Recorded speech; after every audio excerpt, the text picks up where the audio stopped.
Hello and welcome to the Platinum Business Break Podcast. Hey, today is Season 3, Episode 9, The Way Business Should Be. This is Part 1. There's going to be several parts to this one. So what I'm doing is I'm bouncing off of last week's podcast, which was Have You Recalibrated Your Compass? I'm going to take some of the points that or my manifesto that I went over. I'm going to do a deeper dive. A lot of people I talked to listen to the podcast, thought it was great information, and plus I might even use this as a basis of a book. Who knows? We'll see. Anyway, again, this is the Platinum Business Break Podcast, and today's episode is sponsored by Platinum Business Consulting. Hey, Platinum Business Consulting is here to help make your business a world-class organization through a couple of things: leadership, training, vision, process. You get the picture. All right, we're going to jump right in. Again, this is the way business should be. This is part 1. Again, as I referenced last week, I kind of went over my epiphany I had when I was on vacation on a cruise ship. I wanted to recalibrate my compass. The ship reset its compass, and it got me to start thinking like really specific, really granular about what do I believe, how do I believe business should be, and started just writing stuff down. So with that, here we go. And last week I mentioned, hey, I want to have my manifesto. And again, manifesto, a lot of people hear that. It sounds like maybe a World War II dictator, some third world, banana republic dictator. He has his manifesto. He wrote it in prison, right? What manifesto means is just a public declaration of values, views, and direction. That's what I did last week. And I'm going to do a deeper dive into the first point that I made. And I think this is kind of the capstone of all of it. Business should not be hard, difficult, or stressful. It should be fun, energizing, exciting, beneficial to customers and team members, and uplifting and empowering.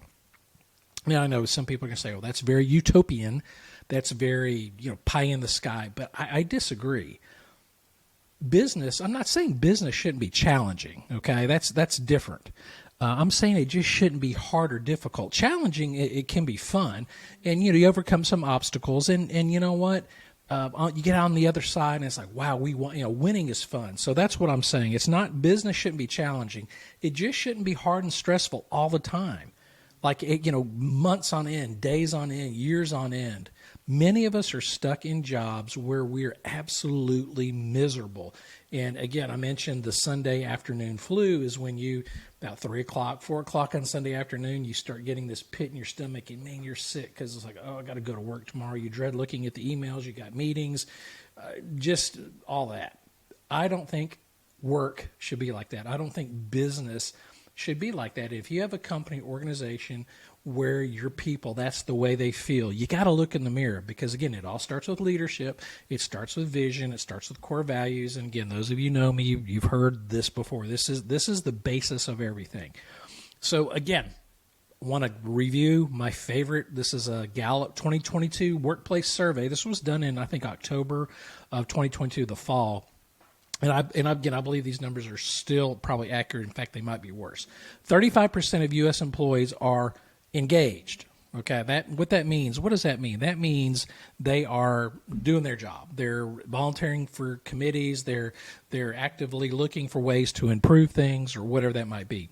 But that means 65% are disengaged. Now, what does disengaged mean? Disengaged means they're just doing the bare minimum to keep their job. And the report goes on to say 15% of U.S. employees are actively disengaged. Now, what is actively disengaged? That means they're not even doing the bare minimum. They're probably sabotaging the business either intentionally or unintentionally. Now, unintentionally would be, an order goes out wrong. They're not returning the customer phone call. They're entering data wrong, because they're just not with it. So I think that number is a lot higher. But anyway, 15%, that's a pretty big number. All right. And to further back that up, this was another survey that I found. It was on the website WorkHuman, and it was dateline October 25th, 2022 by the WorkHuman editorial team, specifically Sarah Blasnalis. And basically what it said, highly engaged, And again, this was a global, not a U.S., but a global workforce survey. So 35% were highly engaged. That means they're satisfied, supported, able to work with passion. All right, that's where we all want to be, right?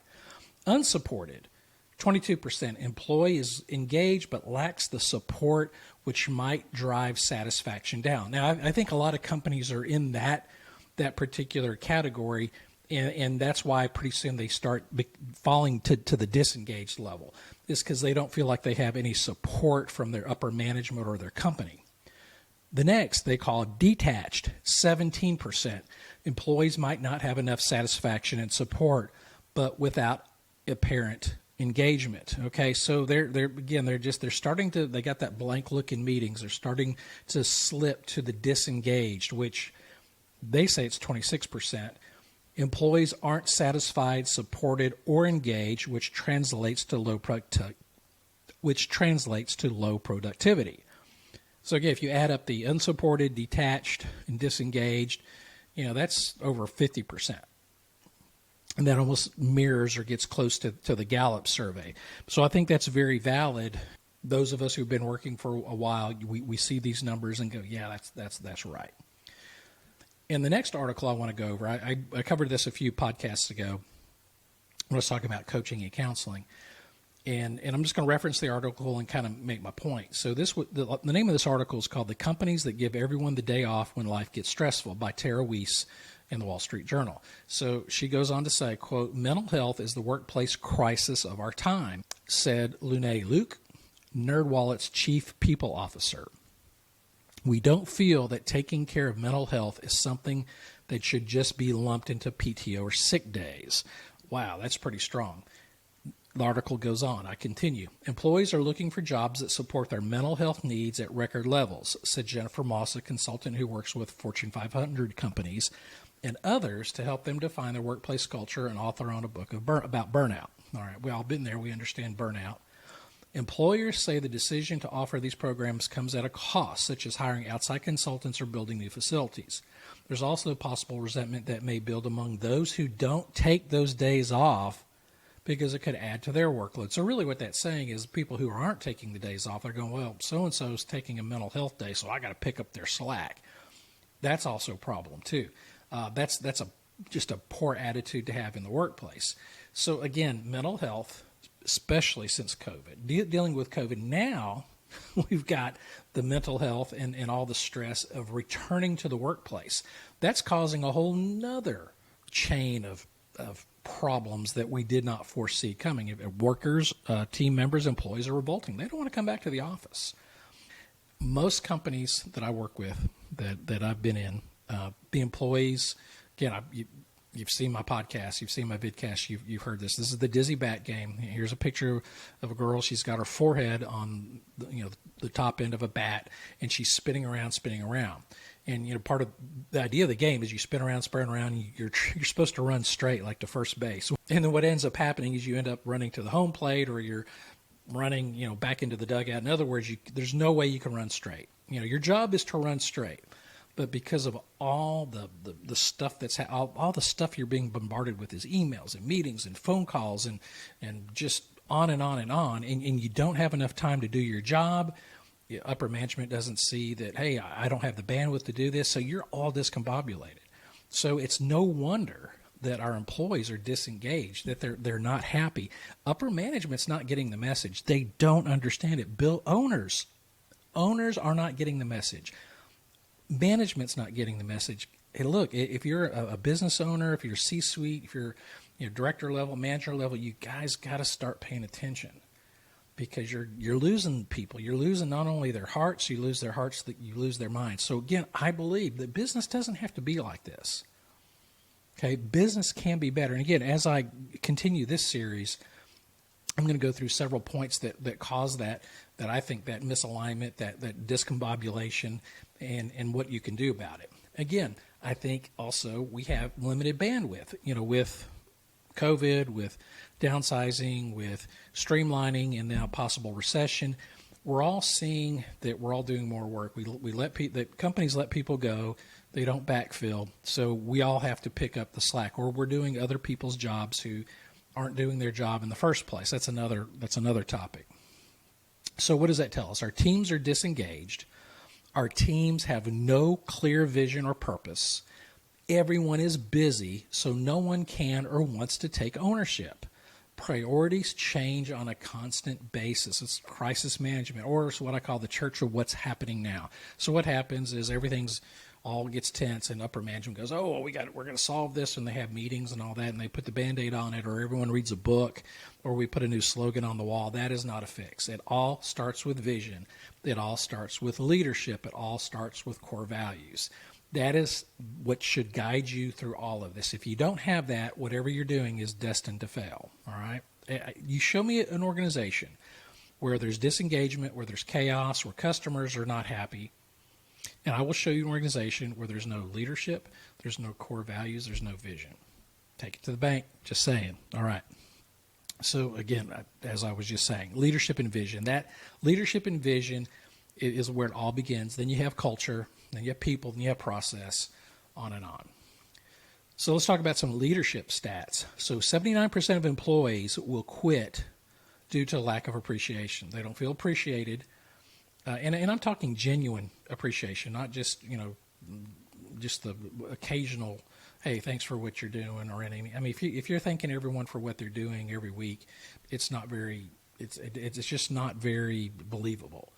Okay, or if you're thanking everybody, I mean, it should be personalized. It should be special to that person. I'll continue. While 83% of organizations believe it's important to develop leaders at every level of the company, only 5% of businesses have implemented leadership development at all levels. That's a sad statistic. All right, only 48% of employees view their company's leadership as high quality. So half the people saying our leaders stink. All right, so businesses spend $166 billion on leadership development each year. Nearly half of the $366 billion that's spent globally. Now, again, this is source at Zippia.com. So, in other words, we're trying. Businesses are trying to make leadership, but they're not succeeding. And because they're not succeeding at leadership, is probably because they don't have a vision. They don't know what is the guiding vision for the company. They don't have any core values. Again, it's all interrelated. Again, leadership, what I'm seeing is disengaged. Why is that? Who knows? Are they hiding? Is that part of the culture? If you're a privately held organization, are you just happy with status quo? If you're part of a publicly traded corporation, are you just doing good enough so you can get the next promotion to go up the ladder? I don't know. But leaders are disengaged. I see that more and more every day. So what we're talking about is basically business shouldn't be hard, business should be easy, and I've given some negative statistics. Well, now I'm going to give some positive statistics to support that. Again, this was I found this is from a website called Snack Nation, and the author is Ashley Bell, and the title is 11 Shocking Employee Habit Statistics That Will Blow Your Mind. And this is pretty cool. I'm not going to spend a lot of time. I'm just going to kind of read them and briefly comment. So number one, companies with happy employees outperform their competitors by 20%. Well, you would think that is correct. Actually, I think it should be more. Number two, happy employees are 12% more productive. Now, I don't know how they got at that number, but that makes sense, right? Happy employees are going to work harder, they're going to work better, they're going to work smarter. Number three, 67% of full-time employees with access to free food at work are extremely or very happy at their current job. Now, that might be, this is from snacknation.com, but the point to this, and I think it's important, if you are in a position where people are coming back to the office, or you're forcing people back to the office, or they're coming back hybrid model, I think food, again, I'm from the South, so food is very important. It's a cultural thing, and I'm sure most areas it is a cultural thing. If you have food available, if you have coffee available, if you have all that, that is sure going to help a lot. Okay, so I didn't want to spend that much time on snacks and food at work, but the statistics show that 67% of full-time employees, they consider themselves very happy. Right, number four, happy salespeople produce 37% greater sales. Again, couldn't argue with that. If they're happy, also that means too they buy into the product or service that they're selling. They have a good support system. In other words, when they're selling something, they know that it's going to execute well. All right, so I think that's that statistic is accurate. Number 5, 36% of employees would give up $5,000 a year in salary to be happy at work. Okay, so someone did a survey. Again, I'm going to assume it's Snack Nation, and their survey said, "Hey, $5,000 a year to be happier at work."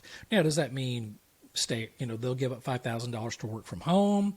What does that mean? Well, to me, they just put a cost on it. It's $5,000, and so if you have 100 employees, do the math. You got $5,000 times 100 employees. Well, that's $500,000. What could you do with half $500,000 to transform your business to where business is enjoyable? Is it training? Is it education? Is it leadership training? Is it? I don't know. But what I do know is there is a cost for having unhappy employees, and it's more than that. It's more than $5,000 a year per person. I assure you that. All right, number 6. Close work friendships boost employee satisfaction by 50%, and I agree with that. When I worked at places, and when I work at places, I usually have one what I call a good friend, or maybe a few. I don't. Again, depends on the position. Again, if you're upper management, it's harder to get really, really close to your subordinates from a management perspective. But I think if you're at a employee level, manager or below, peer to peer is very important. It's very important for the team. Which kind of goes to number 7. People with a best friend at work are healthier and 7 times more likely to engage fully in their work. Again, I agree with that. Best friend. Again, if you're with a company a long, long time.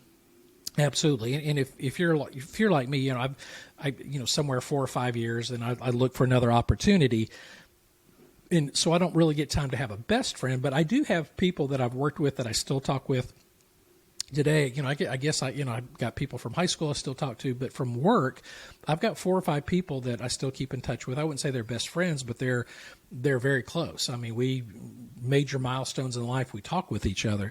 So I completely agree with that statistic. And number 8, the top 3 factors contributing to job satisfaction are job security, opportunities to use skills and abilities, and the organization's financial stability. And I think the third one, that's really important, because a lot of times when there's layoffs and all that due to financial reasons, it catches people off guard. Organizations have a very transparent financial reporting, scorecards. That really helps with people. Backup opportunities to use skills and abilities. If you learn something new, especially if you go through a training program and you're never given that opportunity to use that, that's frustrating. And obviously, job security. What is job security? Well, again, I think if the company is doing well, the employees are happy, the leadership is engaged, you have the core values, and it's a business where everyone wants to come work, that helps with job security, right? All right, I continue. Number 9, employees who report being happy at work take 10 times fewer sick days than unhappy employees. That is so true. In fact, I was just talking to my son. He works for a retailer. He does stocking. He's postgraduate, doing got a job trying to pay some bills, and he said he's stunned that the amount of people that call on an average once a week, they call in sick. Once a week they call in sick, or they're late, and it's the same people, same excuses time after time. It's because they're not happy. Part of it, some of it might be they're lazy or whatever, which made me feel good because at least I know I raised my kids to have some sort of a work ethic. But yeah, he said every week it's the same people, at least once a week. But they don't fire them because it's hard to find people, right? So that behavior perpetuates on and on. All right, number 10, Fortune's 100 best companies to work for enjoyed a raise in stock price from 14% per year from 1998 to 2005 compared to 6% for the overall market. Again, I'd love to see more modern statistics on that, but that's still interesting. And again, I could see where that could happen. And then number 11, only 42% of employees are happy with rewards and recognition their company offers. Again, that's less than half. And again, I think it just depends on what it is. If there's a focus on it, if it's fun, if it's really related to someone's work, to the company, to some goals, and I think that's the thing too. If you're rewarding good behavior, the right behavior, in people who fit in the culture. That's, I think, going to be the most. I think that's where you get the better bang for your buck. Again, companies have, there's tons of companies that do reward and recognition programs, but the statistic says less than half are happy with the program. And why is that? Is it not promoted well? Is it not integrated with their training? Is it not integrated with company goals? But the point is that. So those were 11 things right there that say, hey, you can be happy at work. Employees can be happy at work, and those statistics bear that out. So all I'm saying is the way it should be is business should not be hard, should not be difficult. It should be uplifting, inspiring. It should be great for customers. It should be great for your employees. I reject the notion that work has to be a beatdown. Again, I'll reiterate, it doesn't mean it's not challenging or problems pop up, but that's not the norm. That's the abnormal. All right, so that's all I got on this one. So I hope you enjoy that. Again, a little deeper dive on my point number one from my previous podcast. But I think it's important to talk about these things because I am convinced, and I know that most people I talk with, work with, network with, it's the same story. Oh my gosh, I'm tired. I'm like, oh, it's a beat down. It's like, oh, I got too many emails, and this is just chronic. So if you're a business owner, if you're a manager, if you're C-suite, we would love to talk with you. There is a way out. There is a way to make your business healthy, a world-class organization.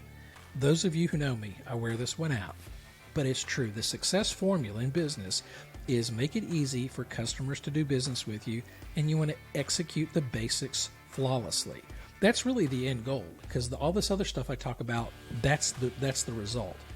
Okay, so if you have a great vision, great leadership, core values, processes, data, all this other stuff that I always talk about, that leads to your customers. Again, I mentioned Chick-fil-A, your business. Every Chick-fil-A I go to, it's almost the same. And obviously there's exceptions, but every person there understands the vision, the mission. They have a distinct culture. The food is always great. Its service is excellent. It's always a pleasant. It's my pleasure to do business with you. So anyway, that is all I got. I appreciate you listening, and I appreciate you watching. Again, if we could help you in any way, we can't help you if we don't hear from you. That is Platinum Business Consulting, and this is the Platinum Business Break Podcast. Thanks again for listening and watching, and we will see you next time. Bye.